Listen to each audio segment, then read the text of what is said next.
اعوذ باللہ من الشیطان الرجیم، بسم اللہ الرحمن الرحیم۔ تمام سننے والے کو السلام علیکم۔ سامعین، خوش نصیب ہیں وہ انسان جو اپنی زندگی میں رمضان کو پائے اور رسول اللہ صلی اللہ علیہ وسلم کا ہدایت کے مطابق اس کو گزارے۔ تو سب کو دعا کرنا چاہیے کہ رمضان جب بھی شروع ہو تو اللہ تعالیٰ کا بابرکت مہینہ رسول اللہ صلی اللہ علیہ وسلم کے حکم کے مطابق گزارنا چاہیے۔ تو رمضان میں جب ہم روزہ کھولتے ہیں تو عموماً یہ دیکھا گیا ہے کہ اذان شروع ہوتی ہے اور اللہ اکبر کی آواز آتے ہی لوگ ایک دم شروع ہو جاتے کھانا پینے کے لیے۔ تو بہت ہی غیر مناسب بات ہے یہ، اس لیے کہ رسول اللہ صلی اللہ علیہ وسلم کی حدیث مبارکہ ہے، اور یہ حدیث مبارکہ جو ہے پورے سال کے لیے، کوئی بھی مہینہ ایسے مستثنی نہیں ہے۔ آپ صلی اللہ علیہ وسلم کی حدیث مبارکہ ہے کہ جب بھی اذان ہو، چاہے وہ رمضان کا مہینہ ہو یا دیگر مہینے ہوں، تو پہلے جب اذان ہو تو خاموشی اختیار کر لو اور مؤذن کی کلمات کا جواب دو، اور جب اذان ختم ہو جائے تو رسول اللہ صلی اللہ علیہ وسلم پر درود شریف بھیجیں، اور اس کے بعد اللہم رب حاذی دعوت تامہ صلاۃ القائمہ الوسیلہ والی دعا پڑھ لیں، اور اس کے بعد جو دیگر کام ہے وہ انسان کو کرنا چاہیے۔ یہ رسول اللہ صلی اللہ علیہ وسلم کا حکم ہے جو 12 مہینے کے لیے۔ تو کوشش یہ کرنی چاہیے کہ جب بھی اذان ہو تو پہلے آدمی اذان کا جواب دے، پھر درود شریف پڑھے، پھر الوسیلہ علی دعا مانگے۔ اور روزہ کھولنے کا مناسب طریقہ یہ ہے کہ پہلے ایک کھجور کھا لیں یا تھوڑا سا پانی پی لیں، یا اور جو بھی نعمتیں ہیں اس کو تھوڑا سا مختصر سا کھا لیں تاکہ روزہ کھل جائے، اور اس کے بعد اطمینان سے نماز پڑھ لیں۔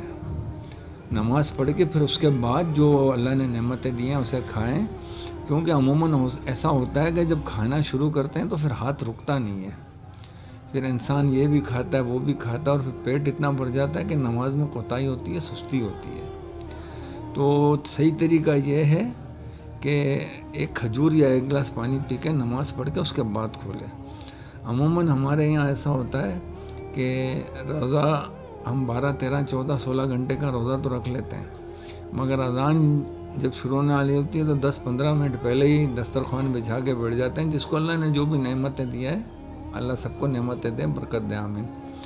تو بیٹھ جاتے ہیں اور اذان شروع ہو جاتی ہے تو وہ شروع ہو جاتے ہیں کھانا اللہ اکبر کے ساتھ ہی، نہ ہی اذان کا جواب دیتے ہیں، نہ ہی درود شریف پڑھتے ہیں، نہ ہی الوسیلہ والی دعا مانگتے ہیں، جو کہ خلاف سنت ہو جائے گا۔ اب اندازہ کریں، روزہ تو ہو جائے گا مگر رسول اللہ صلی اللہ علیہ وسلم کی یہ حکم عدولی کس قدر بڑی ہو جائے گی ہے کہ آپ صلی اللہ علیہ وسلم نے جو حکم دیا ہے اس کو ہم پس پشت ڈال دیتے ہیں اور ایک دم کھانے پینے میں لگ جاتے ہیں۔ تو پھر اس ٹائم ہم سے صبر نہیں ہوتا ہے، اور پھر اتنا کھا لیتے ہیں کہ نماز میں کوتاہی ہوتی ہے، پیٹ پھول جاتا ہے، پھر ٹہل قدمی کرتے ہیں، نماز میں دل ہی نہیں لگتا ہے۔